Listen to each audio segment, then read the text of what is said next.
I've been thinking a lot lately about how poverty. I've been peeling off the layers, and I was thinking about an onion and how when you peel off the layers of the onion, the more you peel off, the more you start to cry. Of course, I won't cry now with this onion, but poverty in a lot of ways has been like this onion. And the more that I'm here, the longer that I'm here, the more I feel like I'm peeling back the layers of the depth of poverty, and sometimes some of the yucky components that come with it. Some of them that I've experienced lately is things like, obviously things like malnutrition, obvious, but things that you wouldn't think about, like abuse. When there's no education, not only is there verbal abuse, saying that you're a nobody, you're poor, you'll never count to anything, but physical abuse, we see evidences of that. Desperation, the fact that people will do anything for a buck, and so therefore they'll steal, they'll lie, they'll cheat because you're desperate. The other day, just saw the sobering reality of a young girl get into a truck with a drunk guy right in front of our English class, and I guess I have my assumptions of what that meant. And normally she's making tortillas, but anything to make a buck is kind of the mentality. And so again, I peel off another layer of that onion, and I just want to cry. Poverty has such a terrible impact on people's lives, and then it has an impact on the future and on a generation and on a culture, and why Nicaragua is such an amazing, beautiful place, and yet it also has reputation for such awful things as well. And I think it's the layers of poverty. As we're peeling those back, seeing what does poverty do.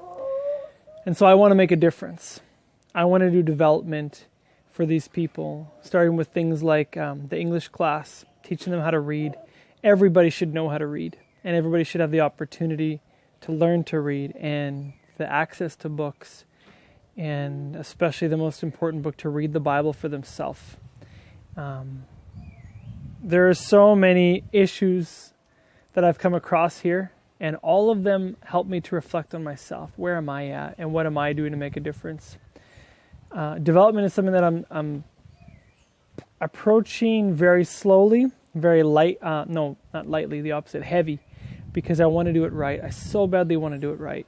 And so as we do all these many things, I don't know if I'm doing it right. I'm learning. I'm in a huge learning curve every day. I've been here almost 3 years, and I'm still always in a learning curve. So some of the things lately has been the loans program. We've been offering small loans, $100 to $200, and giving people an opportunity to start a small business. And so far, I have actually received all my payments. I thought if I get half back, I'll be really happy. I'll have multiplied that money. And so far, I have received everything back so far. So I'm going to continue on with that. We have the classes, carpentry class, and really exciting news. We had somebody recently volunteer to do an aesthetics class. And when it gets to the young girls of this community, it's they have a really, really hard life.